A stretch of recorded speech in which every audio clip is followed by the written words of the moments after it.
ಇನ್ನೊಂದು ಕಡೆ ಅತೃಪ್ತರು ಬೆಂಗಳೂರಿಗೆ ವಾಪಸ್ ಬಂದೇ ಬರ್ತಾರೆ. ಎಲ್ಲರೂ ಕೂಡ ಇಲ್ಲಿಗೆ ಇವತ್ತು ವಾಪಸ್ ಬರ್ತಾರೆ ಅಂತ ಭರವಸೆಯಿಂದ ಕೆಪಿಸಿಸಿ ಅಧ್ಯಕ್ಷ ದಿನೇಶ್ ಗುಂಡೂರಾವ್ ಹೇಳಿಕೆಯನ್ನ ಕೊಟ್ಟಿದ್ದಾರೆ. ಯಾರ್ಯಾರು ಹೋಗಿದಾರೋ ಅವರೆಲ್ಲ ಖಂಡಿತ ವಾಪಸ್ ಬಂದೇ ಬರ್ತಾರೆ, ಯಾವುದೇ ಡೌಟ್ ಬೇಡ, ಎಲ್ಲರೂ ಕೂಡ ಇವತ್ತು ಇಲ್ಲಿ ವಾಪಸ್ ಬರ್ತಾರೆ ನೋಡಿ ಅಂತ ಬಹಳ ಕಾನ್ಫಿಡೆನ್ಸ್ ಆಗಿ ಹೇಳಿದಾರಪ್ಪ ದಿನೇಶ್ ಗುಂಡೂರಾವ್ ಕೆಪಿಸಿಸಿ ಅಧ್ಯಕ್ಷರು. ಹಾಗಾಗಿ ಯಾವುದೇ ರೀತಿಯಾದಂತ ಗೊಂದಲ ಇಲ್ಲ, ಅತೃಪ್ತಿ ಯಾವುದೂ ಇಲ್ಲ, ಎಲ್ಲರೂ ಕೂಡ ಬೆಂಗಳೂರಿಗೆ ವಾಪಸ್ ಬರ್ತಾರೆ. ಆಲ್ ಇಸ್ ವೆಲ್ ಅನ್ನೋ ರೀತಿಯಾಗಿ ದಿನೇಶ್ ಗುಂಡೂರಾವ್ ಇದೀಗ ಹೇಳಿದ್ದಾರೆ. ಎಲ್ಲರೂ ಇವತ್ತು ವಾಪಸ್ ಬರ್ತಾರೆ, ಎಲ್ಲ ಗೊಂದಲಕ್ಕೆ ತೆರೆ ಬೀಳುತ್ತೆ ಅನ್ನೋ ರೀತಿಯಾಗಿ ಕೆಪಿಸಿಸಿ ಅಧ್ಯಕ್ಷ ದಿನೇಶ್ ಗುಂಡೂರಾವ್ ಈಗ ಹೇಳಿರೋದು.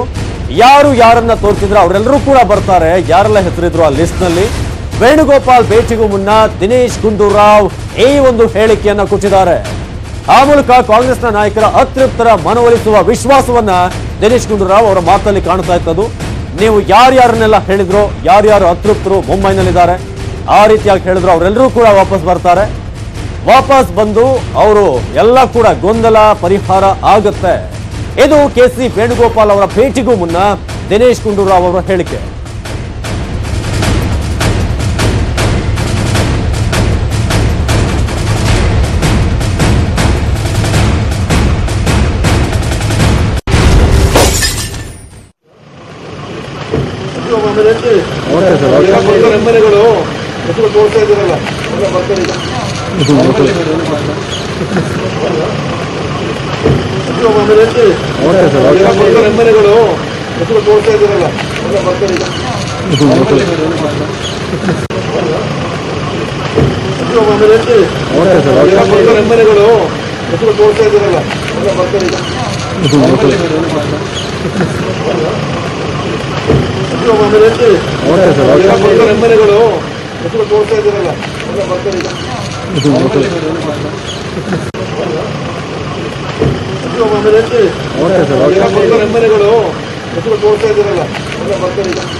ಇದು ದಿನೇಶ್ ಗುಂಡೂರಾವ್ ಅವರ ರಿಯಾಕ್ಷನ್. ಅವ್ರ ಹೇಳೋ ಪ್ರಕಾರ ನೀವು ಯಾರ್ಯಾರು ಎಂಎಲ್ಎಗಳ ಹೆಸರು ಹಾಕ್ತಿದಿರಲ್ಲ ಅವರೆಲ್ಲರೂ ಕೂಡ ವಾಪಸ್ ಬರ್ತಾರೆ ಇಲ್ಲಿ ಅನ್ನೋ ರೀತಿಯಾಗಿ ದಿನೇಶ್ ಗುಂಡೂರಾವ್ ಮಾಧ್ಯಮಗಳ ಅವ್ರನ್ನ ಉದ್ದೇಶಿಸಿ ಹೇಳಿದ್ರು.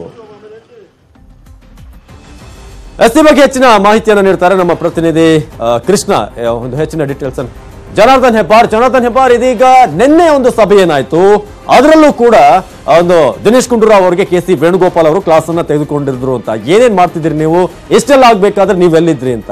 ಇವತ್ತು ಯಾವ ರೀತಿ ಆಗಿದೆ, ಇವತ್ತು ಕೂಡ ಕ್ಲಾಸ್ ತಗೊಂಡ್ರೆ ಹೇಗೆ ಅಂತ.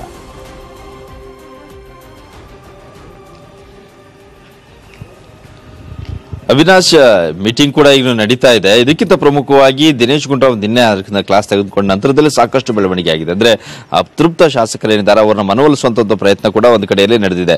ಅದೇ ಕಾರಣಕ್ಕಾಗಿ ಇವತ್ತು ದಿನೇಶ್ ಗುಂಡೂರಾವ್ ಮಾಧ್ಯಮಗಳತ್ತ ಕೈ ಮಾಡಿ ಹೇಳ್ತಾ ಇದ್ರು, ನೀವು ಯಾರ್ಯಾರನ್ನ ಮಾಧ್ಯಮದಲ್ಲಿ ತೋರಿಸ್ತಾ ಇದ್ರು ಅವರೆಲ್ಲರೂ ಕೂಡ ವಾಪಸ್ ಬರ್ತಾರೆ, ಅವರೆಲ್ಲರೂ ಕೂಡ ಇವತ್ತು ಇಲ್ಲಿ ಇರ್ತಾರೆ ಅನ್ನೋ ಮಾತನ್ನ ಹೇಳಿದ್ರು. ಯಾಕಂದ್ರೆ ಅವರು ಅಷ್ಟು ವಿಶ್ವಾಸದಲ್ಲಿ ಹೇಳಿಕ್ಕೂ ಕೂಡ ಒಂದು ಕಾರಣ ಅಂತಂದ್ರೆ ಮುಖ್ಯಮಂತ್ರಿ ಕುಮಾರಸ್ವಾಮಿ ಅವರೇ ಅತೃಪ್ತ ಶಾಸಕರ ಜೊತೆಯಲ್ಲಿ ದೂರವಾಣಿಯಲ್ಲಿ ಮಾತನಾಡಿದ್ದಾರೆ. ಕೆಲವರ ಜೊತೆ ಮಾತುಕತೆ ನಡೆಸಿ ನಿಮ್ಗೆ ಏನೇನು ಆಗಬೇಕು ಕೆಲಸಗಳು, ಏನೇನು ಅತೃಪ್ತಿ ಇದೆ ಅದೆಲ್ಲವನ್ನೂ ಕೂಡ ಸರಿಪಡಿಸೋಣ, ಬಂದು ನಮ್ಮ ಜೊತೆ ಮಾತನಾಡಿ ಬೆಂಗಳೂರಿಗೆ ವಾಪಸ್ ಬಂದ್ಬಿಡಿ ಅಂತೇಳಿ ಮಾತನಾಡಿ. ಇದೇ ಸಂದರ್ಭದಲ್ಲಿ ಮಾಜಿ ಸಿಎಂ ಸಿದ್ದರಾಮಯ್ಯ ಹಾಗೂ ಕೆಸಿ ವೇಣುಗೋಪಾಲ್ ಅವರು ಸಹಿತ ಅತೃಪ್ತರ ಜೊತೆಯಲ್ಲಿ ಒಂದಿಬ್ಬರ ಜೊತೆಯಲ್ಲಿ ಮಾತುಕತೆಯನ್ನ ಮಾಡಿದ್ದಾರೆ. ಈ ಹಿನ್ನೆಲೆಯಲ್ಲಿ ಆಪರೇಷನ್ ಕಮಲ ಬಹುತೇಕ ವಿಫಲ ಆಗುವಂತ ಸಾಧ್ಯತೆ ಕಂಡು ಬರ್ತಾ ಇದೆ. ಅದೇ ಕಾರಣಕ್ಕಾಗಿ ದಿನೇಶ್ ಗುಂಡೂರಾವ್ ಸಹಿತ ಅಷ್ಟು ಆತ್ಮವಿಶ್ವಾಸದಲ್ಲಿ ಮಾತನಾಡಿರೋದು. ಯಾವುದೇ ರೀತಿಯ ಸಮಸ್ಯೆ ಇಲ್ಲ, ಎಲ್ಲರೂ ಕೂಡ ವಾಪಸ್ ಬರ್ತಾರೆ. ಮಾಧ್ಯಮದಲ್ಲಿ ಯಾರನ್ನೆಲ್ಲ ತೋರಿಸಲಾಗ್ತಾ ಇತ್ತು, ಕಾಂಗ್ರೆಸ್ ಬಿಟ್ಟು ಹೋಗ್ಬಿಟ್ರು, ಬಿಜೆಪಿ ಸೇರೇ ಬಿಟ್ರು ಅಂತ ಹೇಳಲಾಗ್ತಾ ಇತ್ತು, ಅವರೆಲ್ಲರೂ ಕೂಡ ವಾಪಸ್ ಬರ್ತಾರೆ, ಅದನ್ನ ನೀವೇ ನೋಡ್ತೀರಾ ಇವತ್ತು ಅಂತ ಒಂದು ಮಾತನ್ನ ಹೇಳಿದ್ದಾರೆ.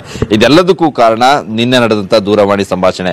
ಅವ್ರಿಗೆ ಏನೇನು ಆಗ್ಬೇಕು, ಅವ್ರ ಸಮಸ್ಯೆಗಳೇನಿದೆ, ಅವರ ಕೆಲವು ಖಾಸಗಿ ವಿಚಾರಗಳು ಕೂಡ ಅದಕ್ಕೆ ಪ್ರಸ್ತಾಪ ಮಾಡಿದ್ದಾರೆ.